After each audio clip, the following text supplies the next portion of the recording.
सोलापुरातील ऊस गाळप हंगाम संपला तरी ऊसाच्या बिलाचे पैसे अद्याप ऊस उत्पादकांना मिळालेले नाहीये।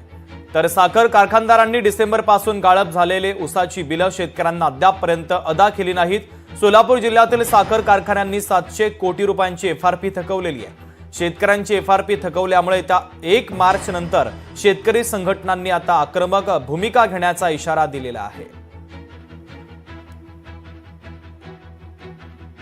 येत्या 1 तारखेपर्यंत जर तुम्ही या थकीत एफआरपीची रक्कम शेतकऱ्यांच्या खात्यावरती जमा केली नाही तर निश्चित तुमच्या कारखान्याच्या गेट समोर असेल किंवा तुमचे निवासस्थान असतील, तुमची संपर्क कार्यालय असतील, या तिन्ही ठिकाणी महाराष्ट्र विकास सेना पक्ष तीव्र स्वरूपात आंदोलन करणार आहे। आणि त्या पुढे जाऊन सांगतो, जर तुम्ही 1 तारखेपर्यंत हे नाही दिलं तर कार्यकर्ते तुमच्या दारामध्ये आणि कार्यालयासमोर बसतीलच, परंतु मी स्वतः महाराष्ट्राच्या मंत्रालयासमोर या सोलापूर जिल्ह्यातील शेतकऱ्यांची एफआरपी देण्यासाठी तीव्र स्वरूपात आंदोलन करणार आहे, हा इशारा तुम्हाला या ठिकाणी देतो। सोलापूर जिल्ह्यातील ऊस गाळप हंगाम संपलेला आहे, तरीही साखर कारखानदारांनी डिसेंबरपासून गाळप झालेल्या ऊसाचे बिले शेतकऱ्यांना अद्यापही दिलेली नाहीत। जो सोलापूर जिल्ह्याचा विचार करता जवळजवळ 700 कोटी रुपयाची एफआरपी सोलापूर जिल्ह्यातील साखर कारखानदारांनी थकवलेली आहे।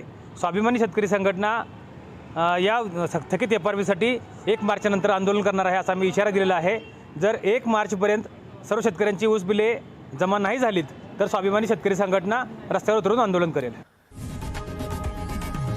लोकशाही मराठी ऐका, पहा, जागरूक रहा।